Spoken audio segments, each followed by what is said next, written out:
Ер нь бол яг зээлийн оноо ч нь болохоор илүү тэр зан төлөвийг л харуулдаг байгаа байхгүй. Ганцхан тэр одоо оноон дөр үндэслэх бүх шийдвэрээ гаргах гэсэн үг биш. Тэгээ олон төрлийн зээл зэрэг аваад байгаа нь өөрөө эргээд тухайн хүний төлбөрийн дарамтанд оруулах цаашлаад болон нөө зээлийн чанаргуудад нөгөө ангиллан буураа явчихж байгаа. Тэгээ яалтч одоо хүний амьдралын хамгийн чухал одоо талбаруудын нэг нь гэх юм бол санхүү болчихж байгаа байхгүй тий. Санхүү капиталын тусламжтайгаар хүн хөгждөг тий. Илүү аюулгүй таатай амьдрах дараагийн одоо амьдралын чанарт нь шууд нөлөөтэй явдаг. Тэр утгаар бол хувь хүний санхүү гэж ярьж байгаа тий. Энэ амарч бол одоо нөгөө санхүүгийн боловсрол нь бас тэрэн шиг хурдан биш болчиход байгаа байхгүй юу. Ковидын дараа ч нь одоо цахим шилжилт бол амар хурдцтай байсан. Суурь өгөгдлөмүүд нь сайн байсан. Тэрийг яг зөв ашиглах чадамжтай ч гэдэг юм уу тий. Боловсролтой байна гэсэн бас үг биш. Сайн байцгаана уу үзэгчдээ. Insights podcast-ийн шинэ дугаар хүрэхэд бэлэн болоод байна. Бидний энэ удаагийн дугаараар ScienceScore зээлийн мэдээллийн сангийн гүйцэтгэх захирал инх цацрал оролцохоор хүрэлцэн ирсэн байна. Бидний урилгыг хүлээн авч цаг зав зарцуулаад түрээд ирсэнд баярлалаа. Баярлалаа. Подкастаас орж оролцуулж аваад баярлж байна. За тэгэхээр хоёулангийн ярилцах сэдвийн хүрээнд бол мэдээж одоо та зээлийн мэдээллийн санг одоо Монголд бас нэвтрүүлээд амжилттай явж байгаа байгууллагыг одоо удирдах явж байгаа хүний хувьд те одоо ер нь энэ зээлийн мэдээллийн сан гэдэг одоо институцийн хувьд гэдэг ч юм уу зохицуулалтын хувьд ер нь яг хүмүүсийн ойлголт яг ямар төвшөнд байгаа вэ? Илүү сайжруулах одоо зүйл одоо гол ойлголтууд юу вэ гэдэг талаас голдуу ярих гэж ер нь бодож байгаа. За тэгэхээр ер нь бол сонсогчтой илүү ойлгомжтой болох үднэс та ерөнхийдөө өөрийнхөө тухайг товчхон танилцуулаад эхлэе. За сайн бацгаана уу. Намайг инх цацрал гэдэг. Өөрөө чинь танилцуулсанчлаа. ScienceScore зээлийн мэдээллийн, хувийн зээлийн мэдээллийн сангийн гүйцэтгэх захирлаар ажилладаг. 21 оноос манай байгууллага байгуулагдсан. Тэгээд тэрнээс хойш одоо 4-5 дахь жилдээ захирлаар ажиллаж байгаа. Тэгээд яг үндсэн мэргэжиллийн хувьд гэх юм бол санхүү менежментээр төгссөн. Мөст Монголдо төгссөн. Тэгээд сүүлд нь илүү бизнес дата аналитикс чиглэлээр болохоор Бостоныг сургуульд мастер хийсэн. Тийм ерөн санхүү менежмент энэ чиглэлийн одоо туршлагатай боловсралтай юм баамаа. За тэгэхээр ер нь одоо таныг бас нэлээд санхүү чиглэлдээ нэлээд мэргэжсэн одоо нөө CFA зэрэгтэй гэдэг нь бас манай санхүүгийн салбарын хүмүүсээс айгуу таньдаг юм байлээ. Тэгэхээр ер нь одоо санхүүгийн чиглэл талаас нь бодоод үзэхэд эхний ээлжинд асуухад яг хувь хүний санхүү, өрхийн санхүү гэдэг ч юм уу те яг одоо илүү яг хүмүүстэй төлрөөд бодохоор яг энэ санхүүгийн удирдлага талаас яг хүмүүс яг юу анхаарах хэрэгтэй байдгийм бэ? Жишээлбэл одоо хүмүүсийн одоо голдуу ярьдаг нь одоо зээл бол одоо нэг аваад авах шаардлагагүй зээлч юусэн гэдэг өөр юм чинь те одоо төдийлөн аваад авах хэрэг байна уу гэдэг нь жоох айцтай гэдэг ч юм уу хүмүүс ерөнхийдөө тийм байдаг. Тэгэхээр ер нь яг энэ хувийн санхүүгээ удирдахад одоо зээл авах шаардлага яг хизээ нь яг үүсдэг вэ? Яг яаж энэ шийдвэрийг гаргуул зохимжтой байдаг вэ гэдэг. Ер нь бол хүний амьдрал чинь болохоор санхүү үндсэн нэг чухал талбар шүү дээ. Нөгөө 5 хурууны дүрм гэж хэлдэг те. Одоо эрүүл мэнд маш чухал те. Эрүүл мэндээ алдвал бүх юм алдсан тооч гэж ярьдаг. Санхүү чухал, гэр бүл харилцаа те. Хүн хүний одоо хөгжил дэвшил, өсөж дэвших гэдэг юм те. Тэгээ яалтч одоо хүний амьдралын хамгийн чухал одоо талбаруудын нэг нь гэх юм бол санхүү болчихж байгаа байхгүй те. Санхүү капиталын тусламжтайгаар хүн хөгждөг те. Илүү аюулгүй таатай амьдрах тэ дараагийн одоо амьдралын чанарт нь шууд нөлөөтэй явдаг. Тэр утгаар бол хувь хүний санхүү гэж ярьж байгаа тэ энэ амар чухал. Чухал нэгж байгууллага ирэхээр бас л санхүү ашиг орлогоороо бизнесийн амжилтыг дүгнж байгаа байхгүй юу. Тэгэхээр ер нь хувь хүн ч нөө байгууллага ч нөө санхүү менежмент санхүүгээ ер нь мэдэх нь амар чухал болчиход байгаа. За тэгэхээр нөгөө санхүүгийн боловсрол гэх юм уу. Тэгээ санхүүгийн менежмент гэхээр ганцхан зээлэхгүй нь бол айгүй олон зүйлийг ярилцах хэрэгтэй болж байгаа. Тэгэхээр одоо яг л аж ахуй нэгж байгуулах шиг хүмүүс ингээд нөгөө бизнес эрхлэхээр ашигаа яаж өндөр байлгах вэ те гэхийн тулд эхлээд орлогоо өндөр байлгах. Зарлаа бага байлгах. Тэр хоёрын зөрөөгөр ашигаа өндөр байлгах гэдэг нэг иймэрхүү энгийн томьёо явж байгаа шүү дээ. Хувийн ч гэсэн бас ялгаагүй байгаа байхгүй юу? Орлогоо яаж одоо илүү их болох вэ те? Ганцхан орлого их өсөртэйсэн бол олон болгох те. Тодорхой хэмжээний цалинтай байсан бол тэрийг нэмэх эсвэл одоо нэмэлт урамшуул авт юм уу, албан тушаал акт юм уу те ур чадвараа нэмэгдүүлснээрээ орж ирж байгаа мөнгө урсгалыг өндөр байлгах тал дээр ажиллах нэг дасгал тэ талбар болчихж байгаа те. Нөгөө талд нь болохоор бидний зардлууд байгаа. Зардлын нэг нь бол одоо нэг хэсэг нь болохоор бас зээлийн зардал болчиход байгаа шүү дээ. Тэгээ өчигдөрний статистик харж хаад ер нь одоо 18-аас дээш 19-оос дээш насны гэдэг чинь насан турш хүмүүсийн тоо нэг 2.1 сая үт юм байна. Зээлийн мэдээллийн санд бүртгэлтэй байгаа одоо нөө ялгаатай хэрэглэгчийн тоо бас 2.1 2 байгаа байхгүй. Тэгэхээр энэ юу хэлээд байна гэхээр ер нь Монголд одоо нэг бүх иргэдэл ер нь зээлтэй л гэсэн үг болчиход байгаа байхгүй. Тэгэхээр түрүүний нөгөө өөрөө чинь асуулт байгаа шүү дээ. Ер нь зээл муу юм уу те зээлэнд одоо хандлага нь ямар ах ингээд. Тэгээ бидний багаас бас одоо ингээд нэг өөрт зээл тавихыг нэг тийм сайшаадгүй юм уу те дэмждэггүй байдлаар бас тийм ихтгэл үнэмшилтэй ирсэн те. Өргөө бол жаргал өвчнгөө бол өргөө бол баян те өвчнгөө бол жаргал гэдэг. Тэгэхээр гисэн эдий чи одоо амьдралын шаардлагаар чи ингээд хүмүүс бүгдээрээ зээлт болсон байгаа байхгүй. Тэгэхээр зээл бол хэрэгтэй.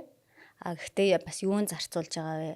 Тэгээд өөрийнх нь орлогынх нь хэдэн хувийг бүрдүүлээд байгаа ялээ. Дарамт үүсэх хэмжээнд хүрсэн байгаа юу үгүй юу гэдгийг тэр хувийн өөрөө л одоо өөрийнх нь амьдрал, өөрийнх нь тоо те, өөрийнх нь санхүү болохоор тэрийг аягүй сайн хяндаг, мэддэг те, удирдах тийм сэдэлтэй байх хэрэгтэй л болооч гэж бодод байгаа. Тэгэхээр яг л нөх хүн байгууллагыг адилтгаад үзэж бас болж байгаа байхгүй юу? Тэгэхээр ер нь яг зээл авах шийдвэр яг одоо нэг хүн гаргах гэж байна гэж бодъё те. Тэгэхээр мэдээж ингээл олон нийтийн нийтлэг ойлголтоор бол ингээд яг одоо орлого нь хэдүүлээ, хэдэн жил нийгмийн даатгал төлсөн гэх мэт ингээд янз бүрийн мэдээлэлээ цуглуулдаг.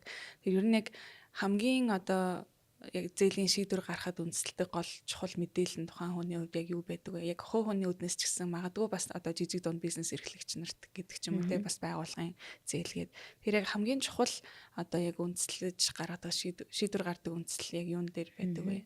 Ер нь бол нөө зээл болгоч байгууллагууд аа шүү дээ. Арилжааны банкудаа, банк санхүүгийн байгууллагуудаа, хадгалан зээлийн оршоод тэгээ одоо бас санхүүгийн лизингийн ч гэдэг юм уу те. Ийм зээл болгодог байгууллагууд зээлээ өгөхдөө ер нь бол зээлийн эрсдлээ харах шаардлага үүсэж байгаа те.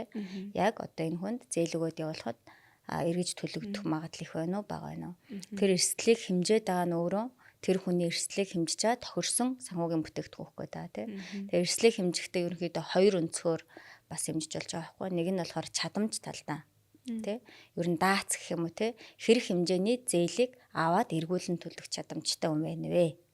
Гэж чадамж талаас нь. Нөгөөх нь болохоор заанд төлөв талаас нь тий. Энэ хүн ер нь зээлийн өгөх дуртай юм уу, хугацаанд нь өгдөг юм уу гэдэг тийм түүхжилсэн зээлийн зан төлөвийг хараад байгаа байхгүй юу. Тэгэхээр тэр чадамж талдаа бол хөвчлэн нөгөө нэг орлогын мэдээллийг харж байгаа тийм. Хэрвээ цалин авдаг хүн байх юм бол нийгмийн даатгал дээр чи яг одоо хэдэн дөрөвний цалин авч байгаа юмнууд нь бол баталгаажиж байгаа шүү дээ. Тэгэхээр цалинтай хүмүүсийг болохоор нийгмийн даатгалаар нь баталгаажуулаад за цалин байхгүй бусад орлоготой хүн байх юм бол одоо нөгөө нэг татвараар баталгаажсан бусад орлого гэж байгаа тийм. Одоо түрээс жишээлбэл авдаг байлаа гэж бодоод тэрнийхээ татварыг өгөхөр тэр татвараар баталгаажсан орлого болчихж байгаа байхгүй. Тэгэхээр тэрийн тогтмол юм уу гэдгийг нь харж болно. За яг өөрөө чи хэлсэн тэр нөгөө жижиг дунд үйлдвэрлэгээд өөрхийн үйлдвэрлэж гэдэг тийм хүмүүсийн хувьд бол нөгөө нийгмийн даатгал нь тэр байхгүй байсан ч гэсэн ингээ багаар төлчдөг байх юм бол жинхэнэ орлого нь биш гэсэн үг болчихж штэ. Тэгэхээр тэр тохиолдолд одоо банк санхүүгийн байгууллага орлогыг баталгаажуулахдаа дансны хуулгыг бас харж байгаа байхгүй. Ганцхан одоо аль нэг банкн дээр биш аль банкн дээр байдیں۔ Тэр тогтмол одоо шин чанартай орлого, бизнесийн орлого байна уу? Тэр нь өөрөө хангалттай байна уу? Тогтмол байна уу гэдгийг харж агаад эдгээрийн нийлбэрээр ер нь хэр хэмжээний орлого одоо бий болгодог, тогтвортой орлого бий болгодог хүн бэ гэдгийг хараад байгаа. Тэгэхээр орлогын мэдээллүүдийн цуглуулж аваад зээлийн шийдвэр гаргалтанд ашиглана гэсэн үг тийм. За хэдий одоо өндөр орлоготой байлаа гэж зээлээ бас төлнө гэсэн үг биш тийм. Зарим хүмүүс жоохон одоо хугацаа хоцорч төлдөг гэж болно. Зарим хүн бол яс тий. Яг л 15-ны дотор төлөхөл бол би 14-нд нь баг төлчтэй. Би нэг ч удаа зээл хоцроодгүй гэдэг хүмүүс эд штэ. Тэгээ тэр бол тухайн хүний одоо зээл тий мөнгөнд хандах одоо зан төлөв тэр нүгээрээ сахилга батуулаад олон удаагийн үйлдэлээр дадал болсон байх гэдэг байгаа байхгүй. Тэрийг нь болохоор одоо зээлийн мэдээллийн лавлгаа гэх юм уу, зээлийн оноо гэдэг үйлчилгээнүүдээр тэр зан төлөвийг нь болохоор гаргаж үнэлж өгöd байгаа гэсэн. Тэгэхээр нөө зээл олох гэдэг байгууллага маань чадамжийг хараад зан төлөвийг хараад нийлбэрээр нь энэ хүн зээл олох уу, үгүй юу, олох юм бол хэрэг хэмжээний зээл олох вэ гэдэг шийдвэрээ гаргадаг. Тэрнээс бас өөр бусад нэмэлт мэдээллүүдийг бол авч байгаа л да. Тухайн иргэнээ таних ч гэдэг юм уу, орсон суугаа хаяг, за эсвэл одоо энэ шүүхийн шийдвэр дээр нэхэмжлэхтэй байгаа мó гэх мэтлэн бас нэмэлт мэдээллүүдийг бас авдаг баг. Тэгэхээр нөө тухайн байгууллагын зээлийн бодлого, стратеги, зээлийн аппетит энэ төр зэрэгээс бол шалтгаалаад өөр жоох ялгаатай. Гэхдээ ерөнхийдөө нэг юмрхүү. Тэгэхээр ер нь яг зээл заавах одоо зээл өгөх шийдвэр талаас нь сайн нэлээд ярьлаа шүү дээ. Тэгэхээр хувь хүн яг зээл авах талаас нь бодоход та түрүүн бас хэлжсэн орлогын хэдэн хувь нь яг зээлийн төлөлтөнд явах гээд байна вэ? Хэр дарамттай байх гээд байна вэ гэдэг дээр нь бас өөрөө тухайн хувь хүн өөрөө бас нэлээд одоо нэлээд бодолтой хандах хэрэгтэй гэж байна те. Тэгэхээр ер нь яг одоо онлын хувьд ч гэх юм уу эсвэл ингээд практик одоо юм олон улсад хүлээн зөвшөөрөгдсөн нэг тийм одоо зөвлөмж гэдэг ч юм тийм яг байдаг уу? Яг орлогын хэдэн хувийг нь одоо нэг бид нар чинь нэг юм сагсанд хуваарлаад нэг ингээд жишээ авч ярьдаг штэ. Тэрийг бас нэг ойлгомжтой байдлаар та одоо сонсож байгаа хүмүүстэй ингээд сануулгах маягаар ч юм уу хэлвэл ер нь яг орлогоо яаж хуваарлуул ер нь зохистой байдгийг. Тэгээд ер нь яг зээлийн эргэн төлөлтөнд яг ямар хуу хэмжээний орлогоос одоо зарцуулж ивэл одоо зохимжтой байдгийг ямар хэмжээнээс хэтрүүл одоо энэ одоо эрсдэлтэй аюултай төвшөнд хүрхийн тий. Одоо өр орлогын харьцаа гэдэг жааш тий. Тэр болохоор нийт орлогын хэдэн хувийн зээл байж болох вэ гэдгийг зохицуулах байгууллагуудаас тогтоогод өгч чаа тий. Монгол банкнаас юм уу санхүүгийн зохицуулах орноос. Тэгээ сүүлийн жилүүдэд ингээд хараад хахаар тэр өр орлогын харьцаа нь ингээд шалгуур нь багасаад та. Анх бол 70%, 65% буюу сая төгрөгийн цалинтай байхад 700 мянган төгрөгийн сарын одоо зээлийн эргэн төлөлтөд зээл авч болно гэдэг тийм зохицуулалттай байсан бол одоо тэр үе шаттайгаар 55 болоо 45 болоо явж байгаа байхгүй. Тэгэхээр сая төгрөгийн цалинтай хүн байлаа гэж бодоход 450 мянган төгрөгийн зээлийн төлөлтөй байна. Тэгэхээр энэ зохицуулах байгууллагаас яг нь өөрийн дарамт үүсч магадгүй хүмүүс олон зээл зэрэг аваа те. Ямар нэг одоо эрсдэлт бас эрсдэх үе те их тэрхийх нь өөрийн дарамтанд орохыг гэж сэргийлэх үүднээс зохицуултын арга хэмжээ аваа та. За яг хувь хүн талдаа гэх юм бол бид нар хадгаламжтай байх хэрэгтэй байгаа байхгүй юу? Одоо ингээд сая төгрөгийн цалинтай хахад бүгдээрингийн л ингээд наашаа цаашаа хуваагаал ямар ч хадгаламж байхгүй болохоор тэнд ердөөсөө эрсдлийг даах чадамж нь багтаа болчихдог. Тэгэхээр уг нь бол нэг болдог бол нэг нийт орлогынхоо 20-30% нь хадгаламж болгодог. За хадгаламж гэдэг нь зөвхөн одоо аль нэг банкн дээр депозит хий буюу хадгаламжийн данс хий гэсэн үг биш те. Тэр нэг хувилбар нь. За тэрнээс өөр одоо зөндөө хөрөнгө оруулалтын хэрэгслүүд бичиж байгаа ш те. Бонд авч болно, дотоодын хувьцаа авч болж байна. За үйл хөдлөх өрөнгө авдаг ч юм уу те. Хэрвээ одоо мөнгөнд өндөр хангалттай байж чадсан бол за ганцхан Монголын дотоодын гэхгүй гадаадын улс орнуудын үн цаасуудыг авах гэх мэтлэн хөрөнгө оруулалтын одоо суур нөөцтэй болоод тэрийг удирдах юу болчиход байгаа байхгүй. Тэгэхээр ингээ ихэнх одоо орлого нь зээлэндээ яваал тэгээд нэг зээл дуусахаар тэрийгээ дахиж ингээ хаагаал ингээд нэг тийм чөтгөрийн тойрогддог шиг ингээ орчих юм бол тэр нөгөө нэг хадгаламж үүсэх боломж нь байхгүй болчиход байгаа. За тэгээд хадгаламж юу нь яага хэрэгтэй ингээл ярил л тэ. Бид нар чи бас нэг амар бас тийм хадгалж яваагүй, сураагүй хүмүүс юм уу? Одоо нийт хадгаламж эзэмшигчдийн цөөхөн хувь нь хадгаламжийн дүнгийнхаа ихэнх хувь нь одоо 80% зарчим гэж яддаг шүү дээ. Тэгэхээр нийт хадгаламжийн 80% нь магадгүй нийт хадгаламж хийж байгаа хүмүүсийн 20% хувьд одоо ноогддог ч гэдэг юм те. Тэгэхээр нийтээрээ бид нар бас нөгөө 8 гэх тийм хадгаламж энэ төр хөрөмтлөл бий болгож сураагүй тийм дадал суугаагүй байгаа байхгүй юу. Гэтэл одоо бусад их улс орнуудын жишээ биш те. Хятад ч н одоо залуучууд нь хүртэл алт цуглуулаа л идэх гэж байгаа байхгүй юу. Бараг л ингээл цалингаасаа жоох явахаар алт аваад баг дэрэнд ороо хийгээд үндтэй юм яа тий. Тэгэхээр тэнд бол ингээд нөгөө нэг дээд аав ээж өвөө эмээгээс нэрсэн хуримтлуулах дадал байх гэдэг. Тэр бас нөгөө суурин одоо соёл иргэншилтэй холбоотой байх. Бид нар чи бас нөгөө нүүдэлж авах уу болохоор за маргааш яах вэ те болох байлгүй дээ. Өнөөдөртөө ямар ч хэсэн ингээд гэдэг. Гэтэл одоо бид нар чинь юм суурин болчихж जैन те. Тэгээ дээрэс нь ашуулан төрлийн эрсдэл байгаа шүү дээ. Одоо дэлхийд дахин чи өөрөө бас эрсдэлтэй те. Таамаглахын аргагүй нөхцөл байдалтай байна. Монголын эдийн засаг салбарын ингээд аюул олон эрсдэлт өөрийгөө хамгаалахын тулд заавал тийм тодорхой хэмжээний нөөцтэй хэрэгтэй болчих. Ядчил одоо нөгөө нэг тийм emergency fund гэдэг те ер нь бол ямар нэг эрсдэл гарахад те би одоо ажилгүй гээгүнт болоход цомгтол явагдахад эсвэл одоо юу ч болоо илээ те тийм одоо таагүй үйл явдал боллоо гэж бодоход би доор хаяж нэг хагас жил одооных амьдралын чанарыг муудахгүйгээр үргэлжлүүлдэг тийм хэмжээний нөөц сантай байх болчиход байгаа байхгүй. Тэгэхээр одоо амьдралын наазахын хэрэгцээ сарын хэд байдэн те одоо зээл өр төлбөр ашиглалт дулаан хоол хүнс те одоо зайлшгүй шаардлагатай утасны төлбөр мөлбөрч гэдэг юм уу тэр маань одоо сарын хэд байдэн тэрийг ядаж 6-аар үржүүлээд 6 сар ингээд ямар ч хэс нэг бүр хэцүү байдалд орохооргүй тийм фанттай байх хэрэгтэй байгаа байхгүй. Тэрийг яг хуримтлалаар л бий болгоно. За нэгэнд тийм фанттай болцсон юм бол одоо дараагийн үе шат руу явна шүү дээ. За илүү гардсан бол одоо би тэрийгэ хуримтлуулъя. Ирээдүйн тэтгэвртэй зориулж гэх юм уу? Эсвэл одоо үр хүүхдүүдийнхаа боловсрал зориулж гэх юм уу? Ингээд юм тодорхой зорилгоор дахиад тийм хөрөнгөө удирдах болцоо үүсэх байхгүй юу. Тэгэхээр наад чинь бас сагсны арга ярьцдаг л да. Эхний сагс бол яг тийм emergency буюу одоо юу гэх юм яаралтай тий шаардлагатай үед л зөрчүүлэхэд нэг тийм хөрөнгө байх нь тий. Тэр бол must. Тэрэнд бол хизээл чамаагүй л одоо гарлаа гэж бодоход бэлэн шууд мөнгө болох хувирах боломжтой. Хадгаламж яах юм уу? Эсвэл одоо түргэн өргөх чадвар сайтай үн цааснуудынх юм те шууд зараад мөнгө болоод туурчдаг. Тийм хөрөнгүүд байвал зүгээр. Хоёр дахь хэсэг нь болохоор арай урт хугацаатай те. За энэ маань одоо наадахын шаардлагаа хангалаа гэж бодоход хоёр дахь нь илүү одоо удаан хугацаанд өсөх тийм боломжтой хөрөнгөд оруулдаг ч юм уу. Гэтэ энэ бүгдийг хийх болцоо нь эхний ээлжинд хуримтлал үүсгэж чихэр байгааз те. Тэг хүмүүс бол ингээд за миний цалин угаасаа бага юм чинь те юуг нь хуримтлуулт юм те би 100,000 төгрөг байгаа л тэр чинь их мөнгө биш штэ гэд уг нь хуримтлалын хүч гэж байгаа байхгүй юу те ингээ хүүнээс хүү бодогдоод тэгээ дээрэс нь дадлан суугаад ирэхээр уг нь бол илүү нөгөө нэг цасан бөмбөг шиг л ингээд томрох тийм нэгууртай. Тэгэхээр тэрийг хүмүүс нэг жоохон дараа нь болондооч гэх юм уу те тиймэрхүү байдлаар хандаад идэх гэж магадгүй. Сая бас сонсож байхад одоо нүуний сайн сарын наазахын хэрэгцээ гэж сая та хэллээ шүү дээ тий. Хүнсэнд хэдийг зарцуулдгийн утасны төлбөр гэдэг ч юм уу. Яг тиймэрхүү зарлуудаа хүмүүс бас зөвөр ингэ толгоондоо бодоол яваад идэгээс шиг яг ингээд бичээд дэлгэглээд нийт дүн хэд болж ийн гэж яг бодож үзсэн хүмүүс айгүй хоор байдаг баха тий.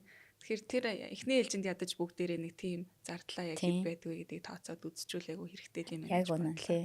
Яг сайхан дэвтэр цаас гаргаж ирчаал миний зарим нэг орлогоч байнгын шин чанартай биш те. Яг тогтмол орлого маань хэдэ. Яг тогтмол зайлшгүй гарах зардал нь хэдэ. Гээд нэг бодоод үзгээд уг нь бол болохгүй байхгүй л те. Би бас өөрөө бодож үзье гэж бодлоо. За тэгэхээр дараагийн асуултаа асуухын өмнө түрүүний бас яриан дээрээс үндэслэхэд тэр нэг одоо зээлийн мэдээллийн сан дээр ингээд хүмүүс ингээд бүх ингээд мэдээлэл ерөнхийдөө ингээд үнэлэгдээд явж байгаа. Одоо зээлийн оноо гэдэг одоо шинэ систем рүү ерөнхийдөө бид нэр орчлоо шүү дээ тий. Тэгэхээр ер нь яг огт зээл авч байгаагүй хүн яг магадгүй байж магадгүй одоо яг банкн дээр очиод ингээд материал бүрдүүлээд гэдэг ч юм уу. Тэр ер нь ерөнхийдөө ингээд олон нийтэд энгийнээр тайлбарлавал яг энэ зээлийн оноо гэдэг систем ер нь яг яаж ажиллаад байна вэ? Яагаад манайх одоо сүүлийн жилүүдэд ингээд нэвтрүүлэх болсон бэ? Анх хэрэгцээ нь юу байсан бэ гэдэг. Одоо түрүүний ярьсан нөгөө зээлийн зан төлөвийг бид нэр ойлгох илүү наривчлалтай үнэлэх гэдэг байгаа байхгүй. Тэгэхээр зээлийн оноо ашиглагдаагүй байгаа үед болохоор зээлийн мэдээллийн лавлгаа гэдэг. Одоо жишээлбэл инх цэцэрлэг гэдэг хүн өнгөрсөн хугацаанд ямар зээл авч ирсэн, аль зээлийн хугацаанд нь төлсөн, хэрэг хэмжээний чадамжтай зээл авч ирсэн, олон төрлийн зээл авч ирсэн юм уу, тэ? Гэх одоо мэдээллүүд нь бол ингээ гаргаад харччаа. Тэгтэл одоогийн хуулиар болохоор тэр зээлийн мэдээллийн лавлгаан дээр байгаа мэдээлэл 6 жил хадгалагдах юутай. 5 жил сая өөрчлөгдсөн л да 5 жил хадгалагдах тийм зохицуулалттай байхгүй юу. Гэтэл тэр 4 5 6 жилийн чи орон зарим хүмүүс те найзтай зээл аваад өгсөн нөгөөх нь өгөөгүй явдаг ч юм өөрийнх нь нэр дээр одоо англи буурсан тийм мэдээлэл үлдчихдэг. Эсвэл ковид үед ч юм уу те эсвэл хүний амьдралын ямар нэг үед ингээд зээлээ төлөөгүй энэ төр эрсдэл үүсчдэг. Тэгэхээр тэн дээр нөө англи нь ингээ муу ч юм уу эсвэл анхаарал хандуулах төлөвт орчиж байгаа байхгүй. Тэгэхээр тэрийг одоо үнэлгээнд зээл олгогч нь болохоор яаж ашиглаж байгаа нөхөр энэ өнгөрсөн хугацаанд хугацаа хэтрүүлжсэн төвхтэй юм байна. Тэгэхээр эрсдэлтэй хэрэглэгчээ харилцагч аа. Тэгэхээр зээл өгөхөөс татгалзах ч гэдэг юм уу те эсвэл өндөр хөө тэ зээл өгнө гэдэг тиймэрхүү шийдвэр гарах болоод байгаа байхгүй. Тэнгүүд онооны систем шилжснээр яг тэр англи дээр заавал үндэслэх албагүй. Энэ хүнийг одоо өнгөрсөн зээлийн эрсдлийг нь болохоор зан төлөвдөр нь үндэслээд нэлээд наривчлалтай тооцож байгаа байхгүй. Ганцхан англи биш те.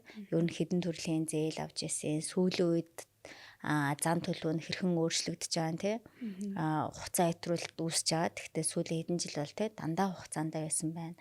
Тэгэх байтугай олон төрлийн зээл аваа те. Өөрөөр графиктэй зээлийг аваа хугацаанд нь төлдөг ийм одоо зан чанарыг үзүүлж болохоор оноо нэмэгдэн ч гэдэг юм уу те.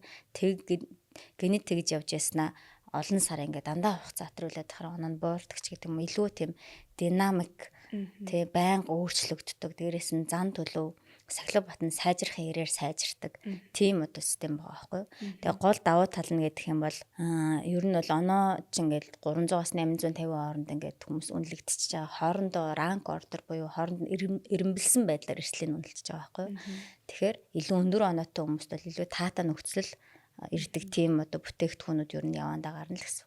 700 оноотой 600 оноотой хүнд бол тэр хүүнийх нь хамгийн баг босгон эсвэл хугацааны хамгийн урт нь ч гэдэг юм уу эсвэл хурдан шийдвэр гаргадаг байдлаар эсвэл ганцхан зээлэхгүй бусад одоо санхүүгийн үйлчилгээнүүд байгаа ш кредит карт ч гэдэг юм уу даатгалч гэдэг юм бусад бүтээгдэхүүнүүдийг санал болгодог гэд одоо тэр сахилга баттай иргэнийг илүү урамшуулдаг тийм динамик нөхцөл байдал үүсгэр байгаа байхгүй. Тэр нь бол гол давуу тал нь л да. Тэгэхээр нэг хүмүүс нэг яг анх зээлийн систем одоо энэ зээлийн онооны системтэй боллоо гэж яхад нэг гайхаж ирсэн юм нь ерөөсөө зээл аваагүй хүмүүс муу оноотой гинэ. Өмнө нь зээл төлж исэн бол оноо нь сайжирдаг гинэ гэдэг айгу тиймэрхүү яриануд гараад ирсэн л та.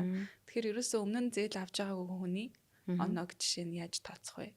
Тэр оноо яг тэгэхээр асуулт нь юу руу явж байгаа нэхээр өмнөх тэр зээл төлж исэн тэр нэг зан хандлага дээр илүү үндэслээд байна уу? Эсвэл тэр бусад одоо нэг тогтмол орлого гэдэг ч юм уу бусад үзүүлэлтүүд байгаа шүү дээ. Тэгэхээр яг ямар үзүүлэлт нь илүү жин дарж орж ирж байгаа вэ гэх үнэлгээ гаргахад. Ер нь бол зээлийн оноо гэхээр бас цорын ганц нэгэн оноо байхгүй байгаа даа. Одоо өөр талбарыг үнэлдэг өөр зээлийн оноонууд байж болно. За одоо манай Science-Score нэвтрүүлээд FICO score гэдэг одоо иргэд Science-Score аппликейшнаар авч болно. Эсвэл Монголоос авч болно. Тэр онооны хувьд гэх юм бол зөвхөн зээлийн өнгөрсөн зан төлөвийн түүхэн зан төлөвийг харжаад үнэлгээ тогтоож байгаа байхгүй. Тэгэхээр хэн нэгэн хүн ердөөсөө зээл авч байгаагүй байх юм бол тэр хүнийг үнэлэх боломжгүй болчиход байгаа.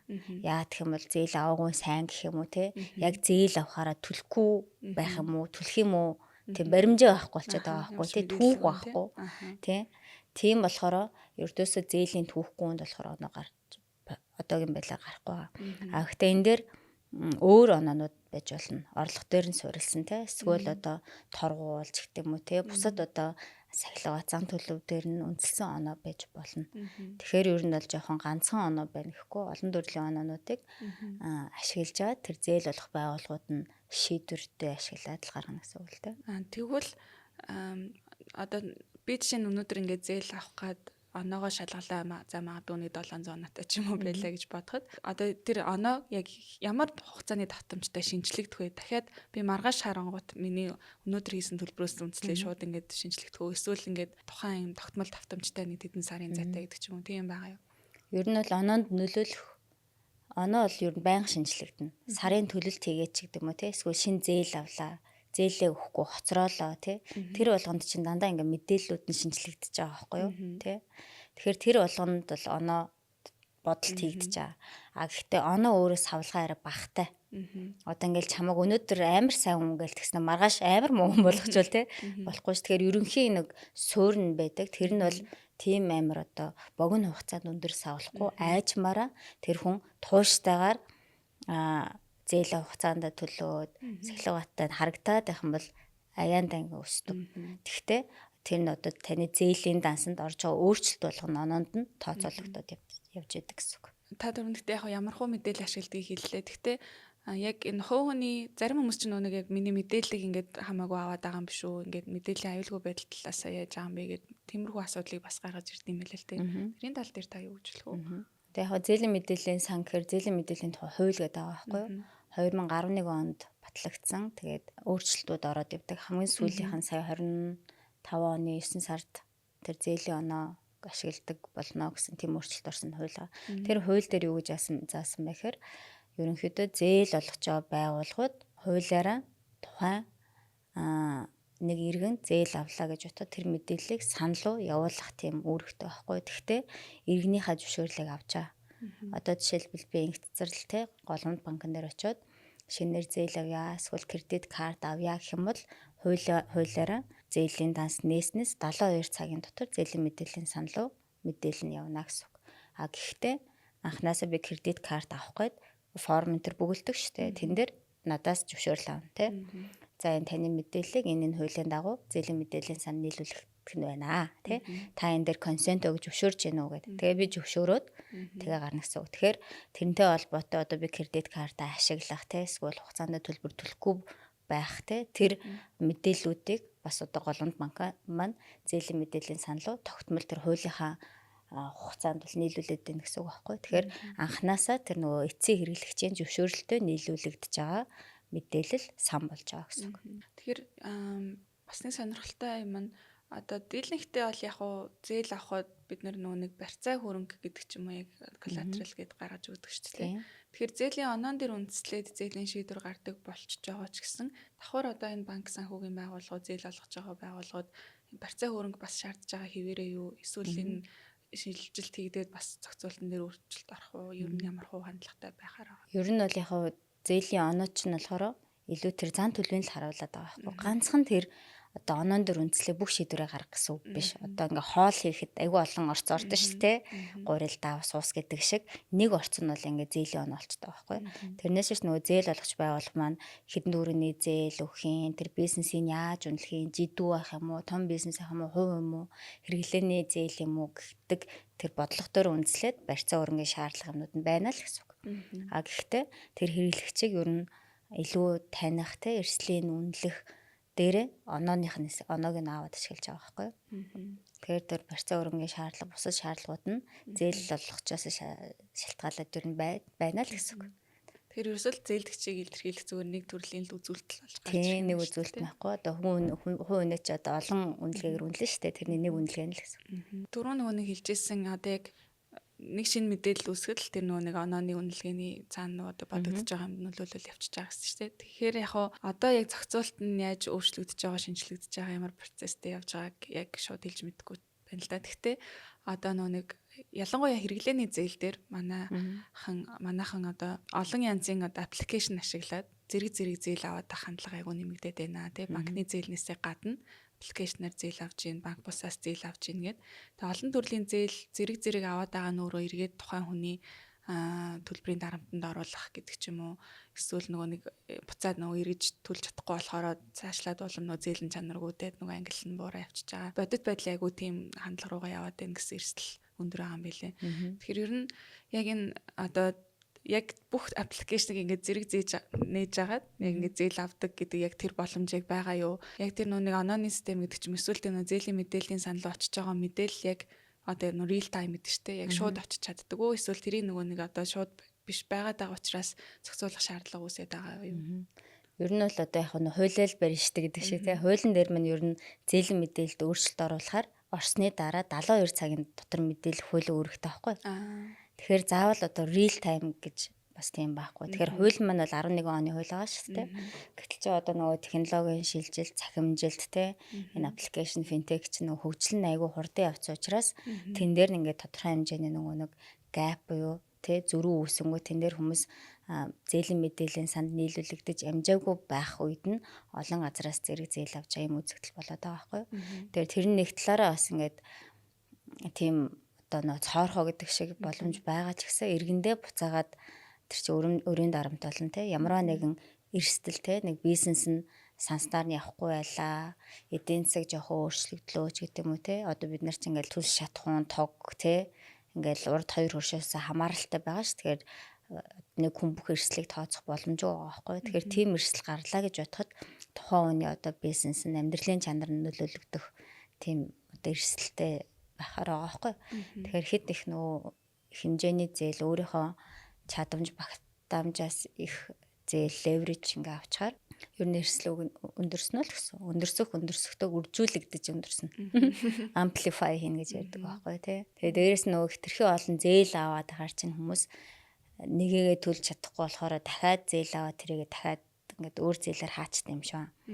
Тэгэхээр нөгөө хүүн нэмэгдээд гэх юм уу. Тэгэхээр улам нөгөө нэг муудаад нэг тойрогт ороод те тэрнээсээ гарахад илүү хэцүү болоод энэ төр явцдаг. Тэгэхээр ядчил нөх хувь хүний хувьд эрх чөлөө нь айгу багасчих واخгүй юу. Ажлаа сулмаар байдаг гэж болно те. Хэсэг ажиллахгүй ямаар байдаг гэж болно. Эсвэл одоо шинэ бизнес эрхлэмээр гэж болно. Гадагшаа дутагшаа явмаар гэж болно те. Амьдрал баян юм чи ингээд янз бүрийн сонголт хийхээр одоо нөгөө нэг байнгын төлбөртэй те ажилласаа гарч болдгоо ч юм уу. Тэр нь өөрөө санхүүгийн эрх чөлөө ганцхан санхүүгийн эрх чөлөө гэхгүй амьдралын эрх чөлөөг нь хаачгаар байгаа байхгүй. Тэгэхээр учраас одоо хичнээн боломж болцоонд байгаа юм шиг боловч эцээ эцтэй тэр хүний өөрийнх нь амьдрал өөрийнх нь ирээдүй учраас илүү жоо хариуцлагатай хандвал бас зүгээр байх л гэж бодож шүү дээ. Ерөөсөл санхүүгийн сахилга бат гэдэг зүйлийг бол чухал алаад тийм тийм. Ялангуяа одоо бид нар чинь одоо зах зээлийн нийгэмд амьдарч байгаа хүмүүсийг хувь өөрийнхөө санхүүгийн шийдвэрт нэлээд хариуцлагатай хандах шаардлагатай юм болов уу гэж ялцгүй харагддаг л та. Тэгэхээр яг нь зээлийн систем, зээлийн онооны систем гэдгээ яг онцлоод ярихад одоо цаана мэдээж ингээд технологи ялангуяа сүүлийн жилүүдэд яг AI нэлээд хүчтэй хөгжиж байгаа. Тэгэхээр нэг технологи талаас нь аваад үзэхэд цаашдаа энэ систем илүү сайжрах ямар боломж бололцоо байгаа. Ер нь Монголд харьцангуй одоо нэг одоо өндөр хөгжсөн орнууд аль хэдийн энэ систем рүү ороод олон жилийг өнгөрөөцсөн байгаа шүү дээ, тий. Тэр Монгол яг ямархуу яг шатандаа явж нэг нэвтрүүлэхэд ямар саад бэрхшээл тулгарч байсан, цаашдаа ингээд хөгжүүлэхэд ямар одоо боломж бололцоо харагдаж байна талаас нь нэрвэл. Тий, анх одоо бид нар энэ FICO оноогийн зээлийн оноог нэвтрүүлэхэд ямар дата байгаа тэрэн дээр үндэслээд одоо оноо модель нь яаж байгаа байхгүй. Тэгэхээр одоо л яг нөө зээлийн мэдээллийн одоо түүхээ гэх юм уу дата нь илүү боловсронгуй өргөн цар хүрээтэй болж эхлэх гэж байгаа. Тэр өөрөөр онооны наривчлал илүү сайжирна гэсэн үг. Тэгээ ер нь одоо нөгөө дижитал улмөр буюу одоо ингээ дата бид нар чинь ихээр үйлдвэрлээ те тэрийг илүү ярих одоо хадгалаад их ашигладаг тийм болж байгаа шүү дээ. Data analytics, data дээр суурилсан дүгнэлттэй шинжилгээ гаргадаг. Тэгэхээр уламж хайштай илүү наривчлалтай, илүү сайн одоо таамаглах чадвартай тийм болол явна гэсэн. Монгол улсын хувьд ерөнхийдөө бол бас их сайн яг дижитал literacy, дижитал шилжилтийн хувьд гэх юм бол санхүү гэхээр санхүү хүртээмж гэж ярьдаг шүү дээ. Яг банкны данстай хүмүүсийн тоо хэдий тэг данстай тэрийгэ цахимаар удирдах боломжтой гэхээр Монгол бол тэн дээр супер байгаа байхгүй юу? Бараг л 90% юм уу те? Одоо санхүүгийн зохицуул хорооны тайлан харж байгаа чинь банк усад бүртгэлтэй хэрэглэгчийн тоо 4.1 сая гэдэг байгаа байхгүй юу? Тэгэхээр тэр яг нөө давхарцсан тоогоор л доо. Гэхдээ одоо малчин ч байна уу те? Дөнгөж одоо 10 жилийн төгсөж хөгж гэнэ бүгдээрээ л данстай тэрийгэ цахимаар удирддаг. Тэр бол нэг амар тийм сонирн биш те энгийн үйлдэл болчиход байгаа байхгүй юу. Гэтэл заавал тийм бас байх албагүй юм байна л да. Жишээлбэл Африк улсууд хүн ам ихтэйдэд бүтц бах өгдсөн. Эсвэл дата мэдээлэл тийг сайн боловсруулж те нэгдсэн системд оруулаагүй улсууд байна. Зүүн өмнөд Азийн улсууд байна. За ингээ Бангладеш үгээд явах хэл та.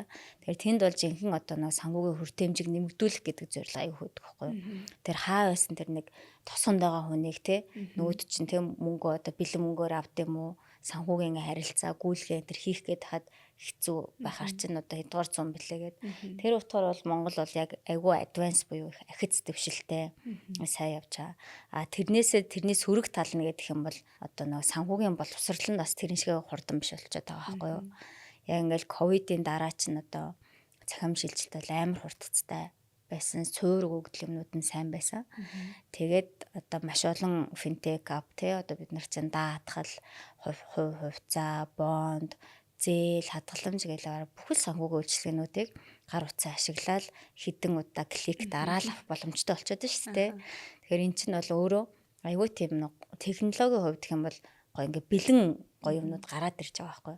За тийм байна гэдэг нь тэрийг яг зөв ашиглах чадамжтай ч гэдэг юм уу те боловсралтай байна гэсэн бас үг биш. Өмнө чинь бид нэр дандаа нөө туулж их юм амьдралаараа ингээд сураад алдаж оноод за ийм байвал болохгүй юм байна, ийм байвал зөв юм байна гэд нэг тийм сургамж авна шүү дээ. Тэгэхээр хөгжил технологи хөгжил нь хурдан явцсан. Хүмүүсийн яг нөгөө нэг санхүүгийн боловсрал те тэр туулах юм арай тэр шиг хурдан биш байгаа болохоор одоо юм асуудлуудаа бас гарч байгаа хэл та. Тэгж л бодоод идэв шин. Тэгээ санхүүгийн хүртээмж гэдэг ялтчгүй айгуу чухал асуудал та. Би бас яг сайхан нэг тайлбар уншиж байгаа. Тэгээ ялтчгүй Монгол улсын үзүүлэлтүүдийг харахаар ингээд дижитал гэдэг ч юм уу захин банкны хэрэглээ бусад одоо ремоут нөгөө хөдөө орны хаслагдсан бүсээс ингэж банк санхүүгийн бүтээгдэхүүн үйлчлэгээнд хамрагдах байдал гэдэг үзүүлэлтүүд нь харахаар ялтчгүй айгуу сайн байдаг. Гэхдээ ер нь яг энэ дээр үндэслээд ярихад яг магадгүй одоо манай санхүүгийн салбарч нь илүү банкн дээр төлөвлөсөн байдаг ч юм уу те хөрөнгөний зах зээлийн хөгжил яг харьцангуй сул байгаад байдаг. Тэгэхээр энэ зээлийн мэдээллийн сан гэхээс илүүтэй яг ер нь ингээд одоо шинэ техник технологиг ашиглаад ингээд бүтээгдэхүүн үйлчлэгнүүд сайжрахын хэрээр ер нь яг санхүүгийн доктортой байдал гэдэг ч юм уу илүү ингээд цаашдын хөгжилд нь яг нөлөөлөх яг гол хүчин зүйл яг юу байж болох вэ? одоо байгаа нөхцөл байдлаа илүү сайжруулахад бид нар одоо яг дэмжих шаардлагатай гэдэг ч юм уу те тэр талаас нь ярил. Тэгээд яхад бид нар угаасаа ингээд нэг нийгмийн зохион байгуулалтад амьдарч байгаа тийм ингээд систем байгаа. Системээс гадуурхай амьдрэх хэр бас болохгүй байгаа шүү дээ. Ердөөсөө банкны дансгүй ч юм ууланд очиод яг амьдрч болно л доо. Гэтэ бид нар чи яг нэг тийм юм нийгэм системийн зохион байгуулалттай байгаа байхгүй юу. Тэгэхээр тэр зохицуулах байгууллагууд байна уу, банк санхүүгийн байгууллагууд байна уу, тэр нийнхаа дагуу шаардлага дүрм журмаа энэ төр тавьж байгаа. Тэгэхээр зарим тохиолдолд болохоор хүмүүс ингээд яагаад бид нартыг ер нь оноожуулаад үнэлгээ хийгээ та хэн болохоор үнэлээд байгаа ч гэдэг юм уу те. Ер нь яагаад юм харж ихсаалт гэдэг жагсаалт гаргах чаа та. Банкуд яагаар ер нь бид нараас ийм шаарддаг. Улс төр одоо хууль яхаараа юм байдیں۔ Ингээд тийм юмнууд байдаг. А тэгтээ энэ чи өөрөө л нөгөө ямар нэгэн тийм дүрм журам те зохицуулт хийхгүй байх юм бол бүр амар имгцэгцгүй болно шүү те. Одоо 2 сая хүн 2 3 сая хүн бүгдээрээ л энэ тэндээс хоорондоо зээл аваа хинч тэрийг нь бүртгэдэггүй те найдвартай найдвар нь мэдгэдэггүй байх юм бол бүр амар имгц амраагүй юм болох гэдэг шүү те. Тэгэхээр уг нь бол энийг ингээд системчлээд зохицуулалт те нэг тодорхой дүрм журмаар явж байгаа чинь бид нар явж байгаа хэлбэр байгаа байхгүй. Тэгэхээр иргэн зээлдэгч талдаа мэдээж одоо өөрөөс нь хамаарахгүй юмнууд байгаа тий. Одоо улс төрч гэдэг юм уу эдийн засаг ингээд зөндөө юмнууд байгаа. Гэхдээ эцсийн эцэд тухайн хүний амьдрал учраас яг одоо өөрийнхөө эрсдэл таах чадамжийг аягүй сайн бодтойгоор үнэлээд санхүүгийн сахилгаттай, санхүүгийн боловсралтай, хадгаламжтай, хувийн санхүүг аягүй сайн одоо удирдан зохион байгуулдаг тийм ухамсартай, чадамжтай болох хэрэгтэй болов гэж бодод. Тэгэхээр нэг орлого тал дээр анхаарах хэрэгтэй, зардлаа хянах хэрэгтэй. Зарим тохиолдолд одоо бусдыг ингээ буруутгаснаар ч юм уу нэг юм өөрчлөгдөхгүй. Ер нь бол зарим юм дээр өөртөө хариуцлага авах юм бол илүү их эерэг өөрчлөлтүүдийг бий болох боломжтой болдог. Тэгэхээр тэр талаас нь л хариулмаар байна да. Тийм нөгөө нэг түрүүн ихэнд нь ярьж тайлаа нөгөө яг монголчуудын нэг хвшмэл сэтгэлгээнд нь яг угаасаа өргөө бол баян өвчнгөө олж аргал гэдэг багасаа ч юм уу ингээд олон жил тгий суудсан гэдгсэн. Тэгэхээр яг энэ сэтгэлгээ талаасаа магадгүй хүмүүсийг илүү нэг ойлгочихосоо гэдэг ч юм уу те. Яг ингээд шинжилэл яг шаардлагатай нэг тийм ойлголт яг юу байгаа вэ таны бодлоор?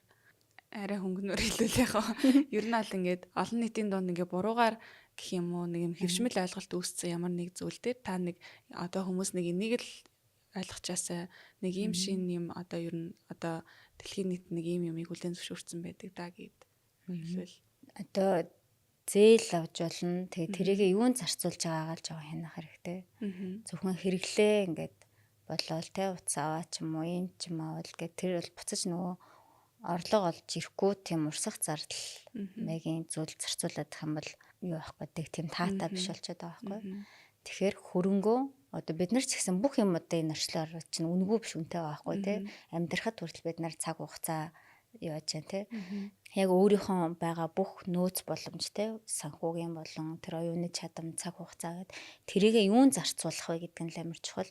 Тэр зээл авсан ч гэсэн тэрүүгээр сандал ширээ авах юм уу тий. Гой үнэтэй машин авах юм уу юу авах гэдэг дээр анхаарад илүү нөгөө нэг дараагийн эрхчлүүдэд эдийн засгийн үр ашиг авчрах, өөрийнх нь амьдралыг илүү таатай тухтай байлгах, амьдралын чанарыг нь сайжруулах, тийм зүйл зарцуулж байгаа юу гэдгээл илүү сайн бодож яг шийдвэр гаргах мөчтөө тэгвэл их зүгээр ахал гэж боддог. Магадгүй яг хувь хүн гэдгээс гадна одоо нэг жижиг дунд бизнесүүд гэдэг ч юм уу те хуваараа бизнес эрхэлдэг одоо жижиг одоо бизнесүүд байлаа гэж тод. Тэдгээр одоо яг жижиг дунд бизнесүүд яг ингээд бизнесээ тогтмол явуулахад гэдэг ч юм уу бас тодорхой хэмжээний санхүүгийн сахилга бат ялцчихгүй шаардлагатай байх. Тэгэхээр ер нь яг шинээр бизнесээ эхэлж байгаа гэдэг ч юм уу яг тиймэрхүү хүмүүст зориулж хэлвэл ямар зөвлөгөө өгөх үү та? Яг бүр шинээр эхэлж байгаа байгууллагууд бол бас зээл авах нөхцөл боломж нь арай бага байдаг шүү дээ. Орлон морлого нь жоохон тодорхойлогдох боломж багтай ч барьцаа хөрөнгө багтай. Тэгэхээр ер нь бол яг зээлийг аж ахуйн нэгж байгууллага зөв ашиглаж чадах юм бол бас айгүй байгууллагын хэмжээ сахилга тогтоодог байхгүй. Яг тэр хуваартай зээлээ төлөхийн тулд тийм үү орлогоо сайн болох хэрэгтэй болно. Үйлчилгээний чанар дээр анхаарах хэрэгтэй болно. Тэ тэр бизнесийн өдөр тутмын үйл ажиллагааг удирдан зохион байгуулж байгаа хүмүүс илүү тууштайгаар ингээ зөв явуулах тийм тодорхой хэмжээний үүрэг хариуцлага бас гараад ирж байгаа байхгүй. Тэгэхээр тэрийг ингээ дахин хийгээд дадуулсаар хагаад ер нь бол бизнес өөр илүү тодорхойтой болох тийм одоо давуу талтай гэх юм уу те. Гэтэ бас дахиад л яг өөрийнхөө чадамжинд хаарсан хэмжээний зээл авч байгаа үгүй юу, тэр нэг дарамттай даахын аргагүй байгаа юу, эсвэл хэд байгаа юу гэдгээ тухайн байгууллага үнэлэх хэрэгтэй болно гэсэн. Тэгэхээр яг нэг тийм зээл авах боломжтой болоод ирэнгүүт өгнөл зээл авчаар айгүй их тийм нэг сахилга батжуулах тийм одоо процессыг бий болгодог байгаа байхгүй. Тэгээ бас зарим нь бол нөгөө зээл ав хөрөнгө мөрөнгө бас бий болгочдөг шүү дээ. Үйл хөдлөх мөдлөх энэ төр аваад. За. Тэгэхээр ер нь бол ингээд бүх яриагаа дүгнээд бодоход хуу хүнч бай өргсөн одоо өргөхт гэдэг ч юм уу те эсвэл яг байгууллагын хувьд ч гэсэн амжилттай бизнесээ авч явахад эсвэл яг амжилт өөрийнхөө өдөр тутмынхаа амьдралыг одоо зовх зүйлгүйгээр өссөн хэрэгцээгээ хангаад явхад суур нь ерөөсөө л санхүүгийн сахилга бат те тэгээд тэрийгээ дагаад санхүүгийн боловсралтай байх нь аягүй чухал юм а гэдэг санаа гарч ийн гэж дүгнж болохоор байна. Тэгэхээр эцэст нь яг танд одоо нэмж хэлэх ямар нэг инсайт те одоо манай подкастын нэр Insights podcast гэж байгаа. Тэгэхээр нэг team insight байвал хэлээд хоёлаа яриагаа дуусгая. За одоо хвчлэн бас залуучууд үздэг байх гэж бодод байна л да. Тэгэхээр санхүүгийн боловсрал гэхээр одоо бас ганцхан нөгөө зардал дээр төвлөрөхөөс илүү өөрийн ур чадвар те карьерийн боломж дээр их сайн анхаарах хэрэгтэй гэж боддтой. Тэгэхээр хүн капитал гэдэг чтэй бид нар ер нь бол за зарим нь бол бизнес эрхлээ явж байгаа, зарим нь ажил хөдөлмөр те карьер хийж байгаа. Тэгэхээр хүн өөрийнхөө одоо мэдлэг ур чадвар те илүү их бүтээмж бий болгох те одоо үн цэнийг бий болгох тал дээр их анхаарах юм бол тэр чинь өөрөө буцаад одоо цалин өс болдог ч юм уу боломж олдог ч юм уу гарч орж ирнэ гэж боддог байхгүй юу. Тэгэхгүй нөө хүмүүс ингээд яг орлого талдаа мөнгө гэд бодохоор мөнгөтэй ах муу те эсвэл их мөнгөтэй хүмүүс буруу замаар мөнгөтэй болсон эсвэл мөнгө олох амар хэцүү те ер нь би тэгж баян болох бараг боломжгүй байх чадахгүй байх ч гэдэг юм уу. Тиймэрхүү тийм одоо ихтгэл үнэмшлэн хүчтэй гэдэг юм шиг байгаа байхгүй юу. Гэтэл нөгөө талаараа бол ингээд ер нь бол юу гарган те юу хийн тэрийгэ хураана гэж ярьдаг шүү дээ. Хэрэг ямарваа нэгэн бизнесийн ч юм уу те асуудлыг шийдэх тийм ур ухаан аргачлал үн цэнийг бий болгох юм бол тэр чинь өөрөө буцаад одоо мөнгө болж орж ирэхээр байгаа байхгүй. Тэгээ тэр зүй тогтлог ойлгох юм бол бас амар санагдаад те. Амархан биш амар. Тэгэхгүй л нөгөө нэг гівгүй нэг маргааш амар гоё болчих юм шиг те. Эсвэл амар тийм нэг ичид тохиолдонгуудаа суглаа хаждаг ч юм уу эсвэл юу ч юм бэ нэг тийм шидээн юм гарч ирээл айгүйх одоо мөнгөтэй байм болж магадгүй гэж итгэж үнэмшээд тийм ч. Тэрний оронд бол өөрөөсөө гаргах тэр нэг өгөх тал дээр анхаарад ирэх юм бол тэр мэдгүй цаг хугацааны үед яг нэг цаг хугацаанд биш байж болно. Гэхдээ буцаагаад бас тэр нэг орж ирэхтэй илүү санхүүгийн хувьд таатай, чадамжтай байх талд нь нэмэр болох бах. Тэгэхээр бол залуучуудын хувьд гэдэг юм бол яг л өөртөө ажиллах те илүү өгсөн үүрэг даалгавраа л хийгээд дуусгах штэ. Би ямар үн цэнийг те юуг би илүүгээр контрибьют хийж буюу хувь нэмэр оруулж болох вэ гэдэг талаас нь хараад ажиллах юм бол тэр чинь өөрөөс нь гарч байгаа зүйл болчиход байгаа байхгүй. Тэгэхээр орлого тал дээр ажиллах амар хэрэгтэй. Зарлууд бол сайхан төлөвлөө бодчих. Зүгээр л санагдтыг. За баярлалаа. Маш үнэтэй бөгөөд маш хэрэгтэй зөвлөгөө байсан гэж найдаж байна. За энэ удаагийн дугаарт маань Science-core зээлийн мэдээллийн сангийн захирал инх цацрал оролцсон. Тэгэхээр танд маш их баярлалаа. Маш үнэтэй зөвлөгөө өгч хэрэгтэй мэдээлэл хуваалцсанд маш их баярлалаа. За баярлалаа. Нададаас их таатай байлаа. Тэгээд та бүхэн амжилт хүсье. За баярлалаа. Insights podcast-тай хамт байсан та бүхэнд баярлалаа. Дараагийн дугаараар эргээд уулзтлаа. Баяртай. Мэргэжлийн дүгнэлт, оновчтой шийдвэр, subscribe хийгээд зах зээлийн хэмнэлийг хамтдаа мэдэрцгээе.